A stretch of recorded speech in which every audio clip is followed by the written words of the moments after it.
Hello, my name is Jill Chow from GillyMac Designs, and today I'm working with Janome to show you how to make this really cute little pencil case. So in this project, you're going to learn how to create a quilt-as-you-go front from just using scraps of fabric. I'm going to show you my easiest method ever to put a zip in, and I'm going to show you how to join everything together so that you don't have any seams visible on the inside. So the first thing you need to do is download the requirements and the templates. So there's 2 templates and 1 page of requirements. So there's 3 pages to download. Once you've done that, I'll see you over at my board and we can get started. So let's make up the template and then look at the requirements. So to make the template, you're going to need pages 2 and 3 of the document, and you're going to cut around the 2 shapes here. And I've already done that. And those 2 shapes end up looking like this.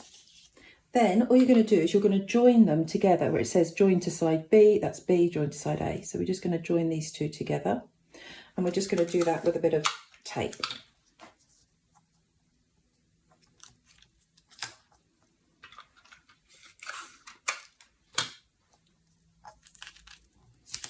Okay. Once that's done, then you follow the instructions here. You're going to create 2 lining fabrics using this, cut it out using this template, and 2 wadding. So again, I've done that ahead. Here are my 2 lining fabrics. So that's going to be the inside of my zipper pencil case. And here's my wadding, also cut.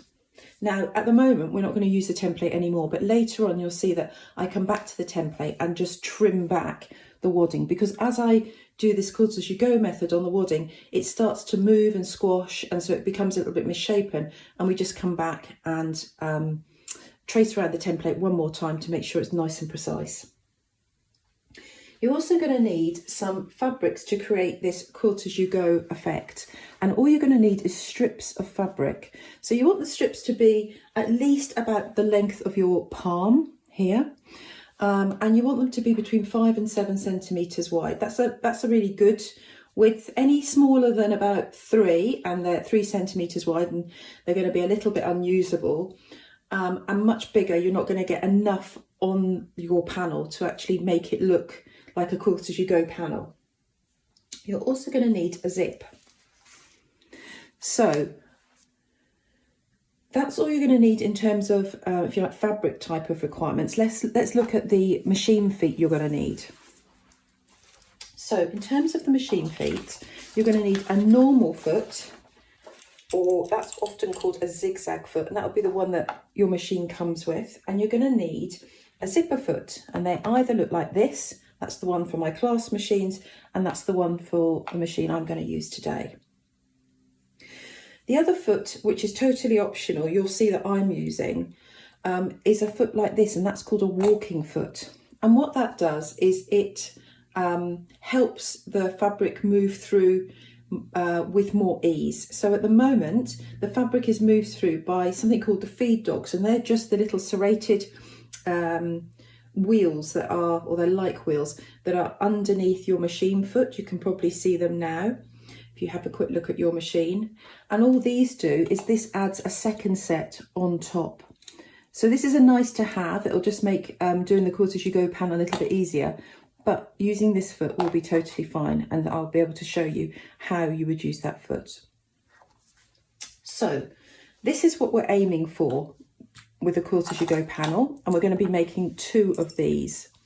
I've just made this one up just to show you. How we start is we start by sewing 1 piece on here, and then we start to add pieces all the way around until we can't go around anymore. And then if we, for example, if we have gone all the way around, can't go around, we might add stuff just to the side. So we'll do this together. So let's start with a piece of my wadding, and I'll show you the process that I go through. So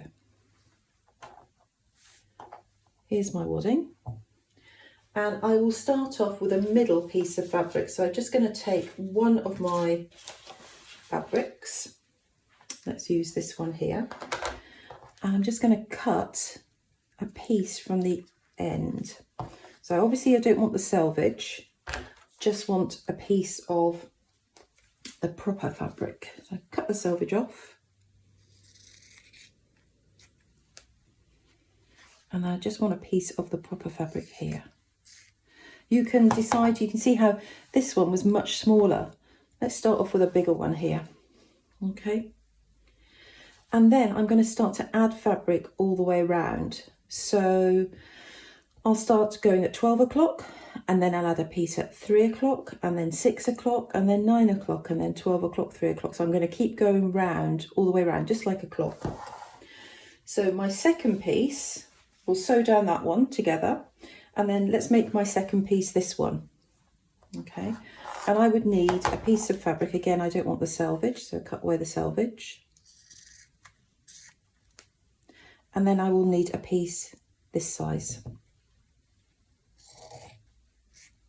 It's a very easy project to do because we're just using scissors to cut each piece as we go. And each time we cut a piece, we sew it on. We sew it on right sides together. So I'd sew this one down here, right sides together, and then I'd fold it back.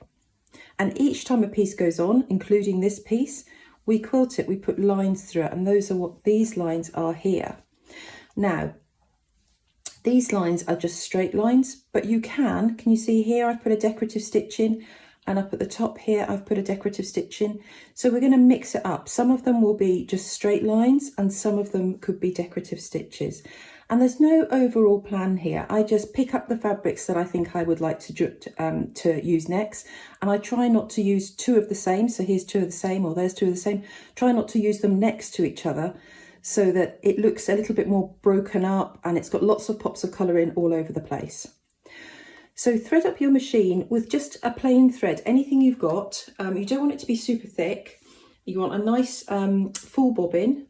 Thread up and let's go to the machine and get started. Okay, so our first job is to get the stitch length right. When we're going through something a little bit thicker than just two pieces of fabric, we've got our wadding here, we want to increase our stitch length. So I've already increased mine to 2.4. So normally, if I was just sewing two pieces of cotton fabric together, my stitch length would be about 2. So just whatever your normal stitch length is, just increase it up a little bit, and that will just make your stitches look nice and neat and not pinched because they're going through something thicker. So we started with this darker colour that reminds me of Licorice All Sorts, this fabric, and all we're going to do is we're going to sew lines down it. Okay, again I'm using this walking foot, but just a normal foot will cope well with it. When you need to use a walking foot, it's when you were doing, if you had lots of layers or something really thick and it was bigger, then you would find that a walking foot would be really useful. For this project, you don't need it. Okay, so I'm going to start just sewing lines down. I'm just going to sew them down.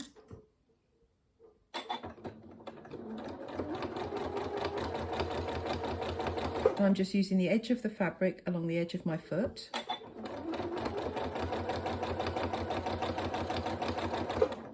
And then I'm going to turn the flywheel. So the flywheel is on the side of your machine. Turn it with your right hand towards you so that the needle comes up. Lift up your presser foot. Turn around and just put your foot back down. And use the edge, again, I've used the edge of my foot here on the sewn line. And I'm going to sew again.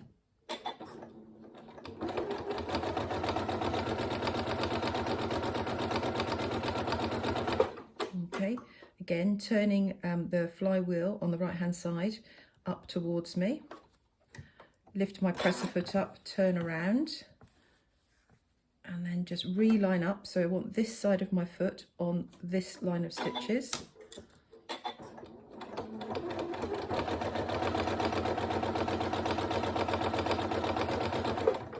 Now I quite like my stitches to all be in parallel lines, so lines that are equidistant from each other. You could do wiggly lines. There's no reason why you couldn't do wiggly lines. Or you could do lines that are different distances from each other. Didn't do that in the right order, so let's do that in the right order. Lift up the needle, lift up the foot, turn your piece around, put the foot back down. So remember, I've got it on the edge. I'm just doing these ones that are equidistant around, and I'm using the edge of my foot to do that.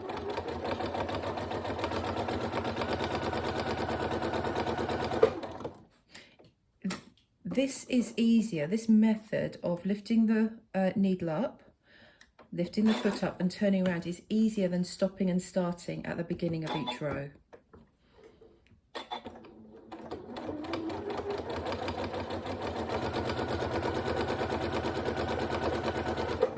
Okay, so that's my first piece on. Again, I'm going to lift up my foot, just pull this out. Now, I'm very lucky with my sewing machine that it has a pair of scissors on it, and it will cut the threads for me. So once I get going, I'll probably use that. But you'll need to pull out. If you don't have a machine with one of these magic cutting buttons, you need to pull out, and then we'll restart again. So the next piece that I cut was, do you remember, I cut this piece of pink. So to join the piece of pink on, I put it down right sides together and line up this edge. I want it to be on top because it's going to be my piece at 12 o'clock. And I'm just going to lay it down flat on top of each other. So right sides together. And then I'm going to sew a seam down here. Now for this project, we don't need to worry about seam allowances, but I think you should aim for about 1/2 centimetre in.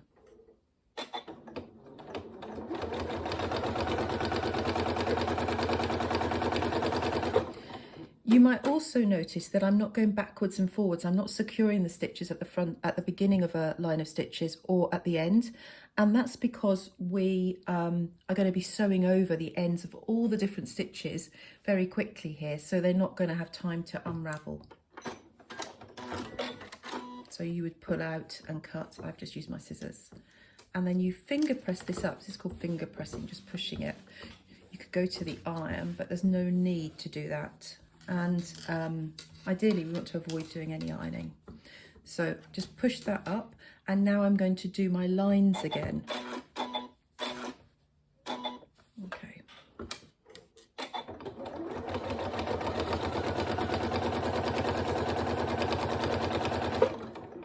So just as I did before, the needle up, turn around. We just need to make sure that we're not starting too far in. We want to make sure we catch the edges.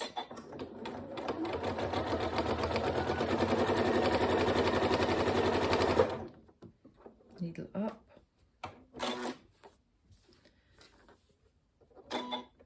Now you could, if you wanted to, do a decorative stitch. You don't just have to use straight stitches. With decorative stitches, and they could be any other stitches, because you know, you can use any stitch as a decoration really, other than a buttonhole. I don't think that would be a great decoration.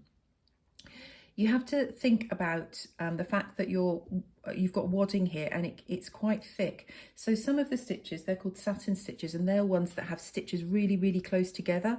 You often have ones that maybe look like a triangle, like a Christmas tree, or you may have them that look like almost like a leaf shape.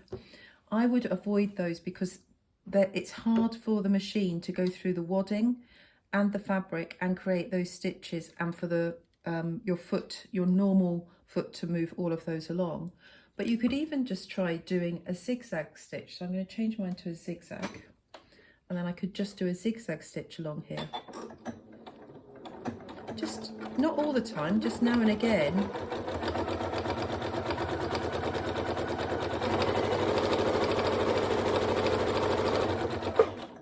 Then when I get back to the top, I'm going to change it back to my other stitch, my first stitch.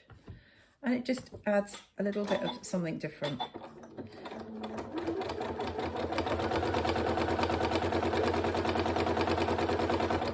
So I'm back at my straight stitch again, needle up, turn around and back down.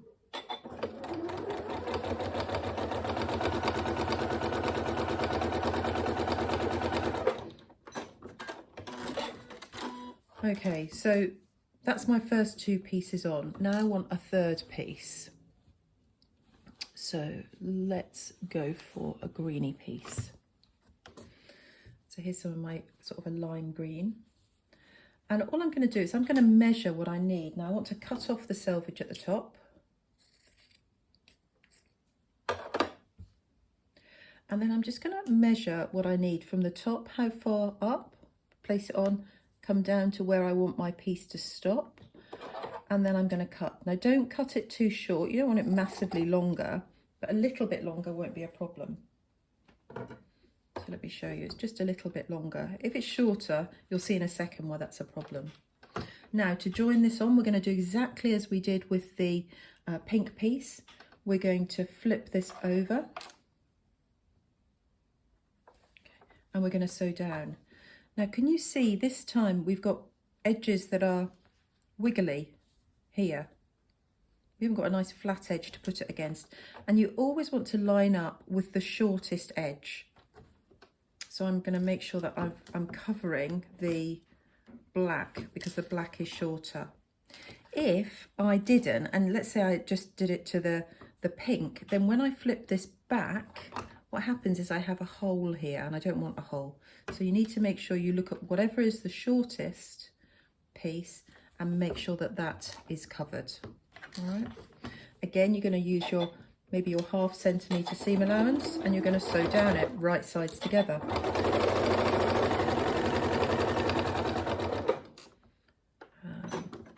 Cut off, and then you're going to open it out, finger press it down, and then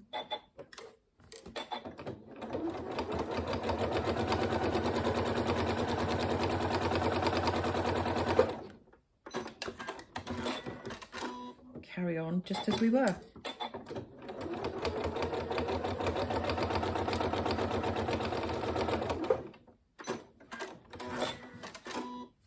So that's our third piece on. So we've got our middle piece, a piece at 12, a piece at 3, and so now we want a piece at 6 o'clock. So let me grab a piece. Let's go for this cream one. And this time I'm going to measure from here. So I want it to go from here all the way to here. And then I'm just going to cut along. Okay. So that's the right side of my fabric, and I'm going to place it down on the bottom here. So remember, you flip it up and over, right sides together, and you want it to be against the shortest. And again, the shortest here is the black because the green is just popping out a bit. Okay. Again, I'm going to do my ½ centimetre seam allowance.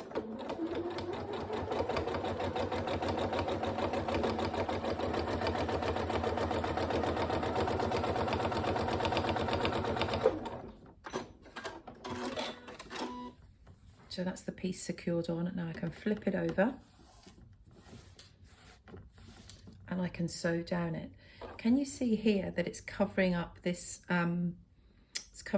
little cutout here? Don't worry about that on this occasion. We're going to cut it away. We're going to use the template. Do you remember I said that we would use the template again?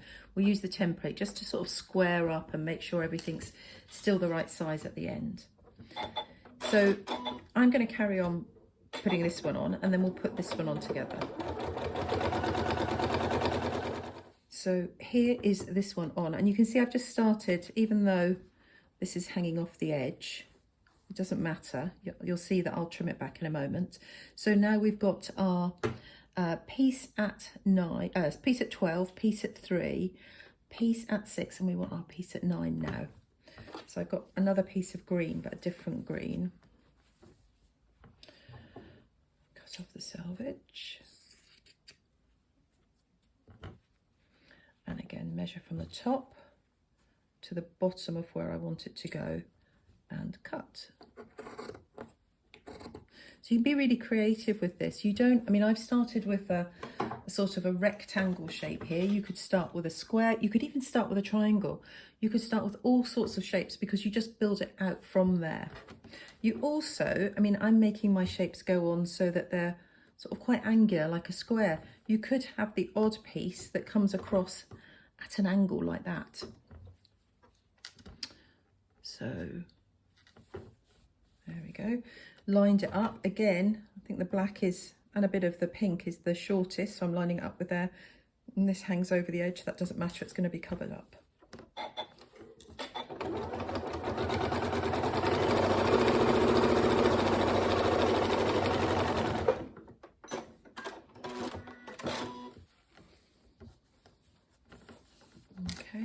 So that's now ready for me to do my lines. I'm actually going to add in another decorative stitch here, I think. Let's find one that's a nice one to show you. This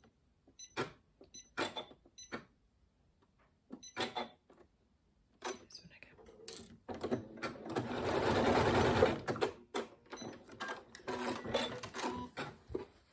So there's that different decorative stitch here. So I'll carry on, I'll put my lines up and then I'm going to put another piece on top.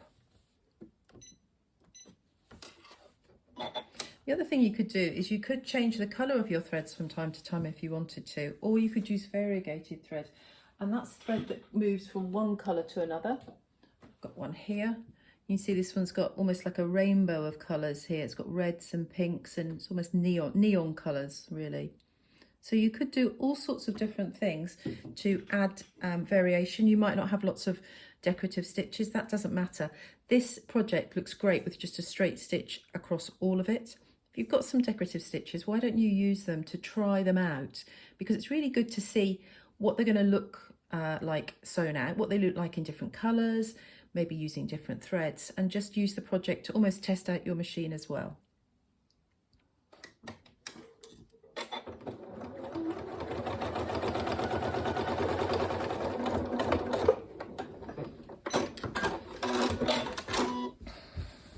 Okay, so that's another piece done. So we're back round to number 12. So the piece at the top, which piece should we use? What have I got here that would look good? Don't want to use the pink. I might use this pink. So I've got a piece that's like this and I want to cut it. Well, it's almost the perfect size by the time I cut off the selvage.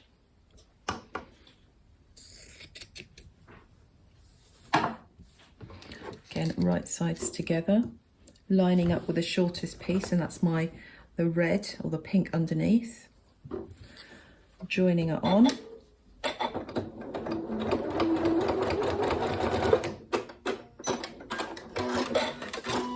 Now this time, when I flip this one over, you can see it's coming right over, and I only need to sew the part that is on the wadding.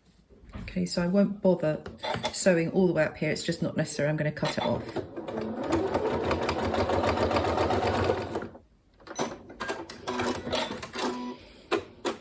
Okay, so now we're going to need another piece here. You can see that I'm not going to need another piece at 12, so I do need a piece here, I do need a piece down at the bottom for my 6, and I do need a piece here. So let's see, just go round one more time. If you get to the point where you know, one side is full, just concentrate on adding things to the other sides that aren't full.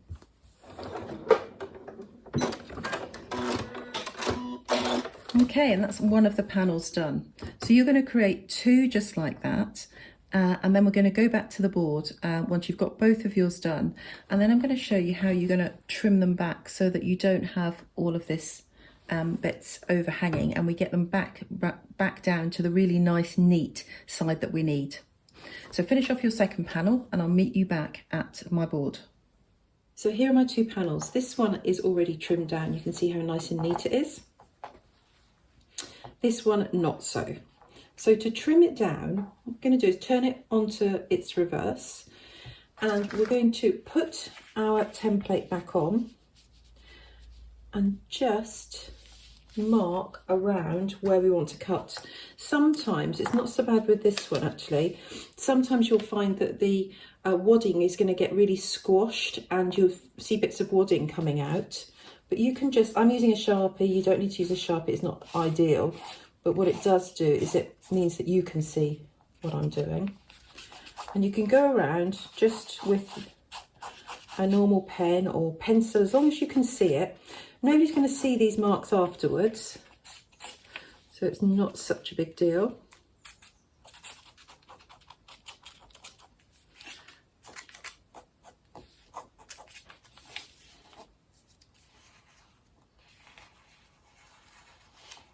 Okay,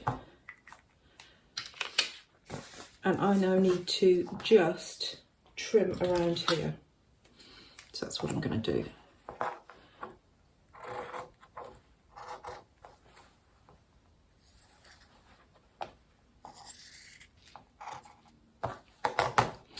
Okay, so that's it done. You can see how my wadding has moved around a little bit, so don't worry if yours moves around because the majority of it will still be in the middle.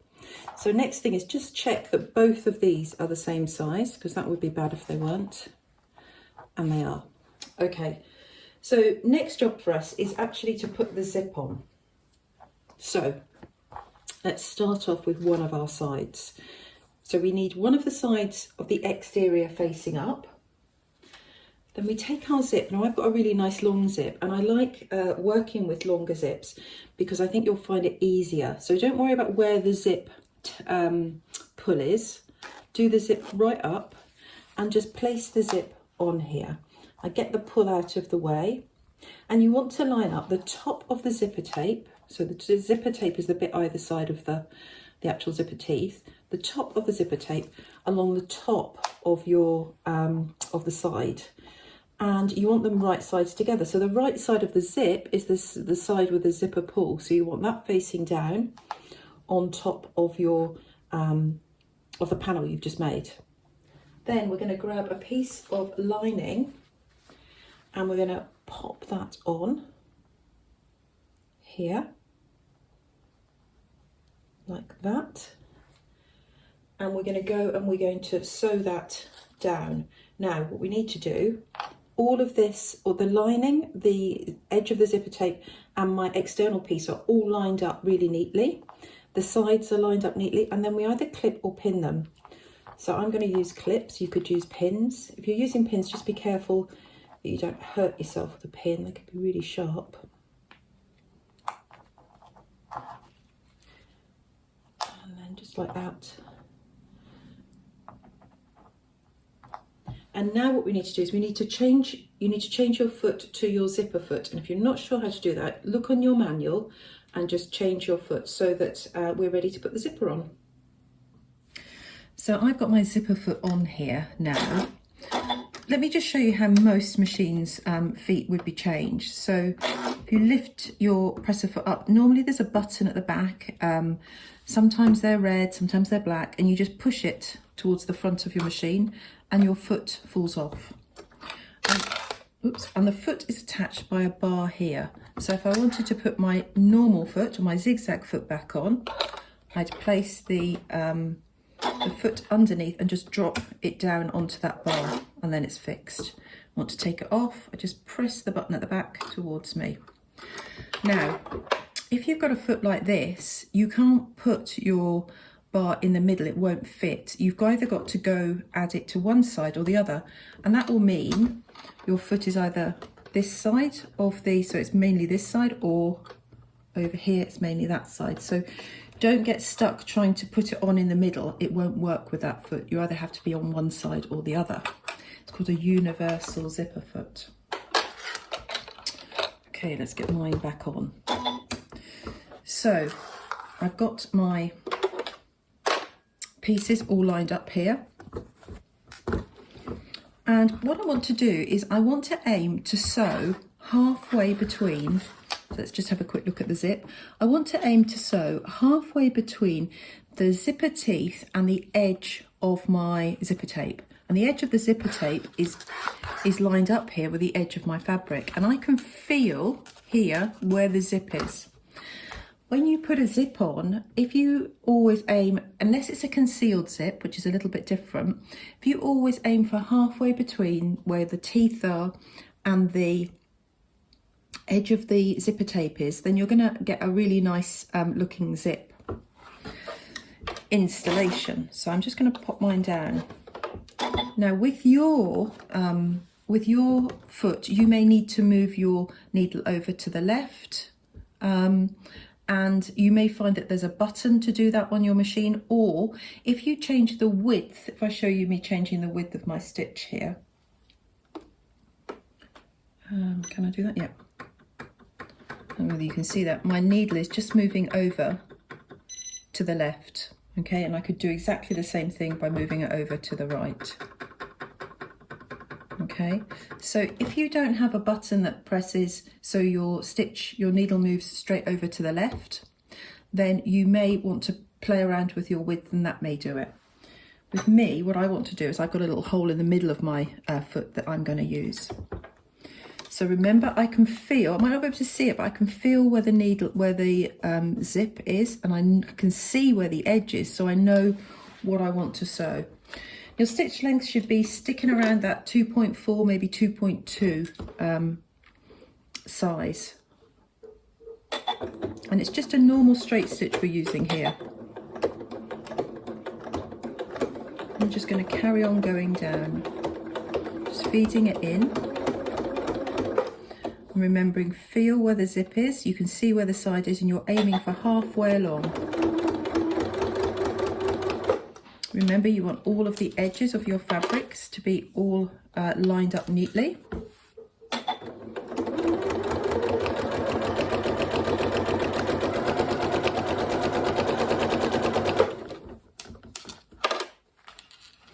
You might find that something moves. This has moved a little bit.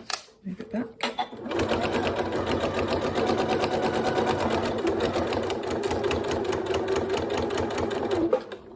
Perfect.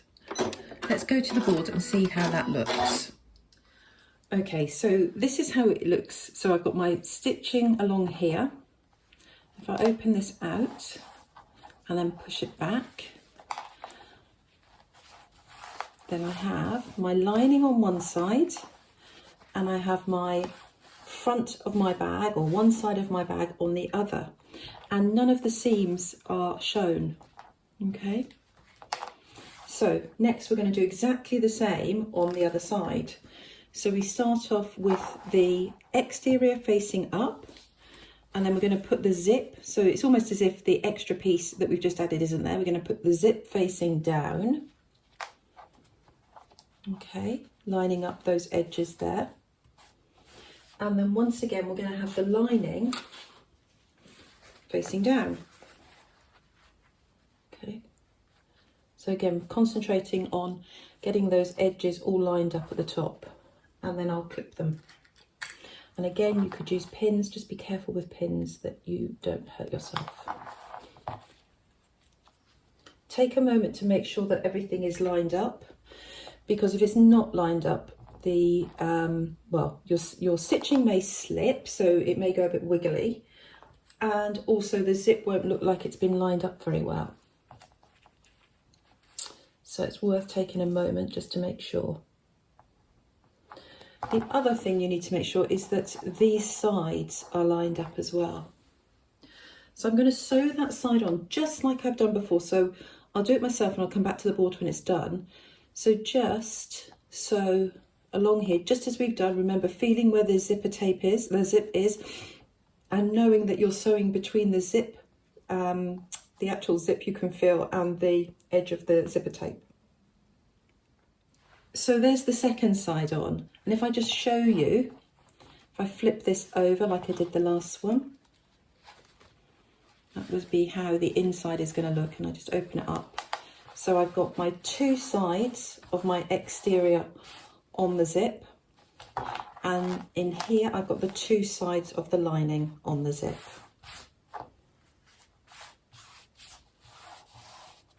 Okay. Now all we need to do is we're going to trim off the zip. We're not going to do that yet, because what I don't want to do is the zip to come shooting off the end. That would be bad. We're going to line up the two linings on top of each other, right sides together, and the two exteriors on top of each other, right sides together. And we're going to move the zip into the middle so the zipper pull moves in. Let's do that first. So let's move the zipper pull in first, just into the middle somewhere.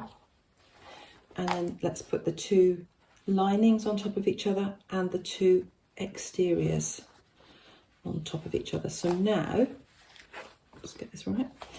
Now it should look like this. So I've got my two exterior pieces sitting on top of each other and my two lining pieces on top of each other. And I'm going to clip around them so they're all, don't move, all secure.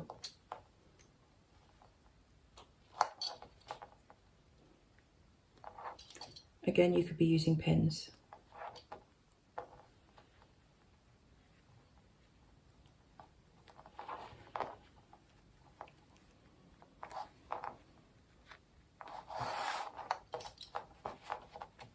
when you get to the edges, okay, where you've got the zip, push the zip so that it's pushed towards the outside, not the inside on this occasion. So it's pushed towards, not the teeth are pointing towards the exterior fabric, not your lining fabric.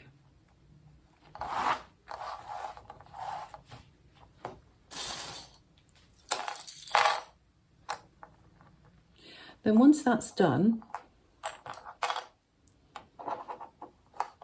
I'm just going to push this to the exterior side and clip it. Then we're going to go back to the sewing machine and we're going to change back to our normal foot and we're going to sew around here.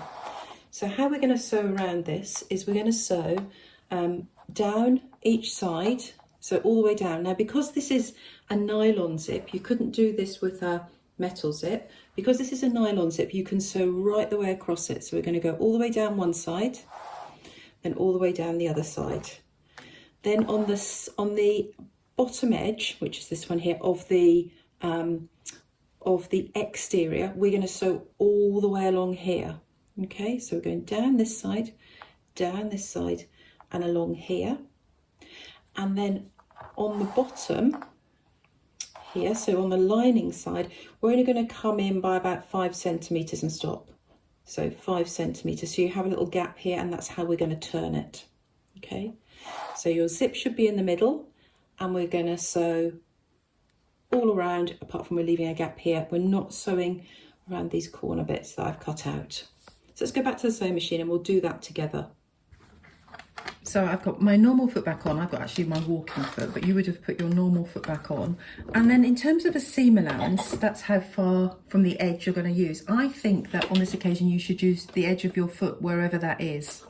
Okay, just make sure you try and keep it as consistent as possible, so the edge of your foot is traveling along the edge of the fabric.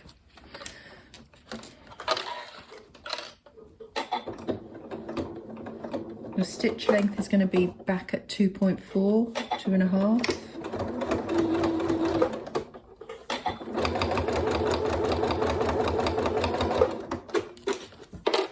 You don't get, something isn't sewn better if it's sewn quickly, so just take your time. And then as you go over the zip, just go slowly.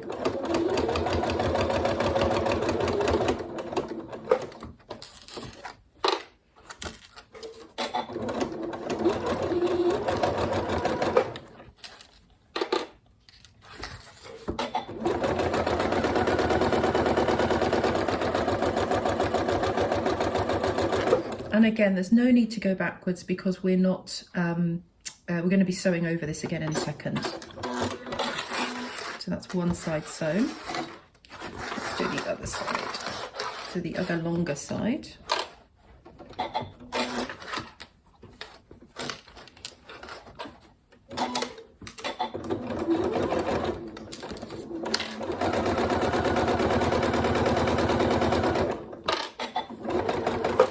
So on this side is the side where it's open, so I've got two separate zips, and just make sure they're on top of each other, you know, one isn't poking one way or poking the other.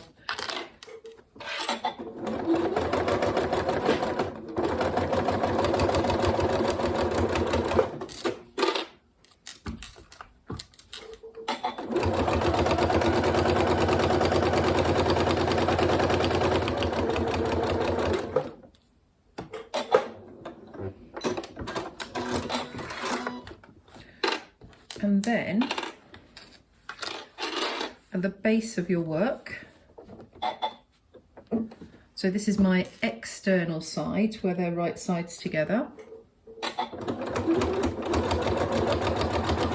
going to sew right the way across this one.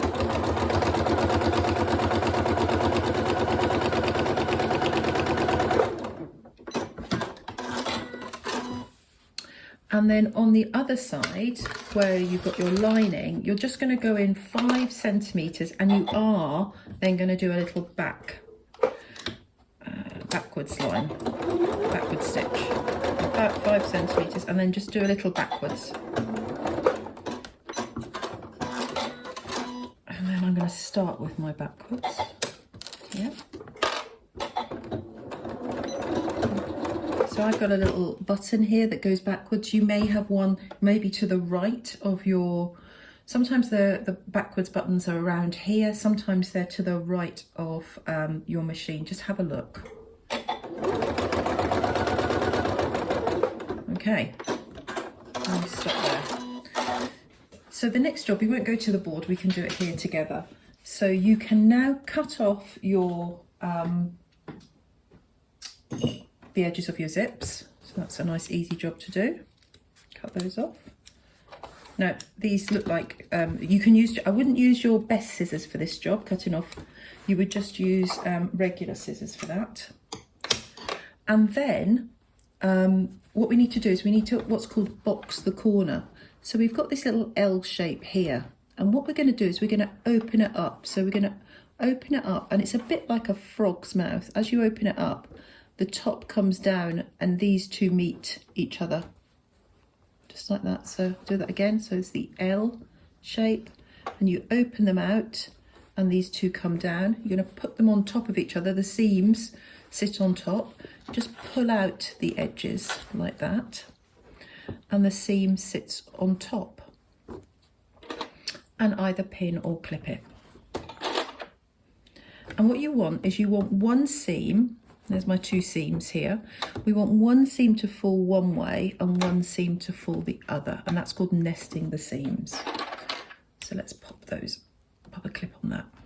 Okay, so let's do it on the other side. We're going to do it on all four of the corners, so the two outside corners and the two inside corners. So again, here's my L, and I'm just going to go in and open it, and you can see those two seams, this one and this one, joining each other. And I pull this out so they're on top like that, and then push one side to one way, one side to the other, and pin or clip.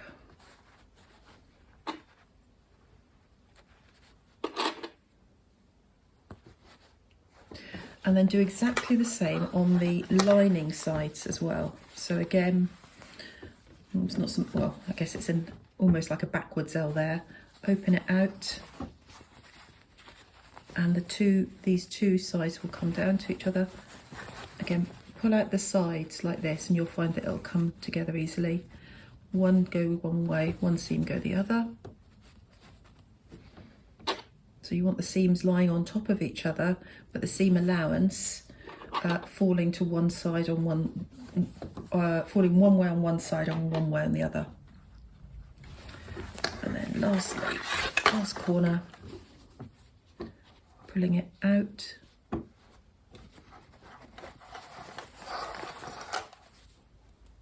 Seams on top, seam allowance either side.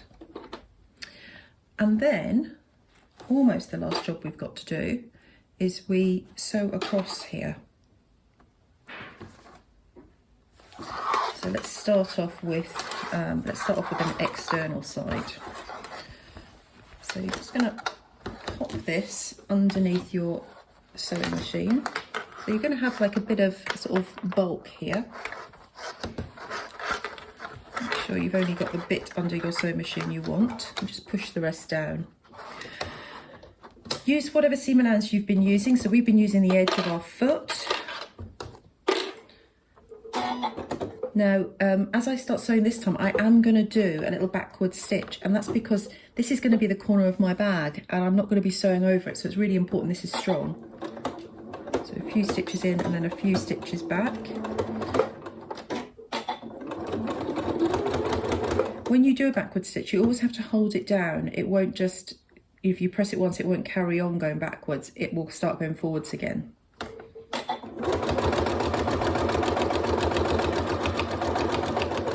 And then the same at this end. I'll do a couple of stitches and then I'll go backwards.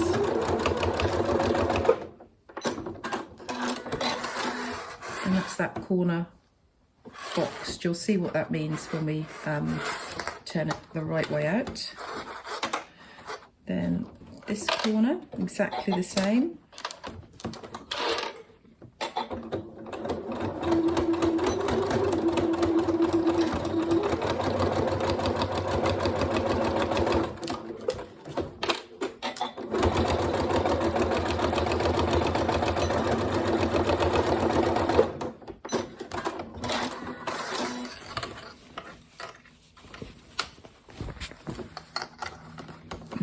2 linings.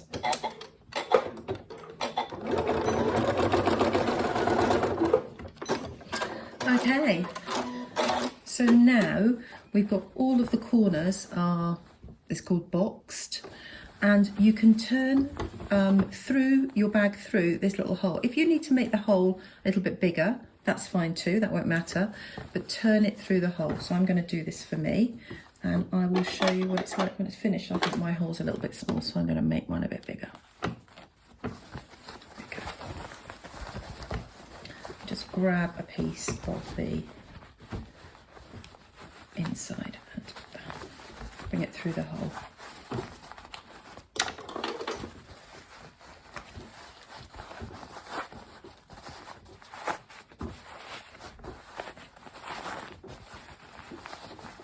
And there we go. And then we push out the corners. So you just get your little fingers in there and push out the corner. You can open it up now. And push out the corner. Push out that corner. Oops. There we go. And then you, last job is you want to push out the zip. So the zip is going to be a little bit bunched up, and you're just going to get your finger in and push the zip up, just like that.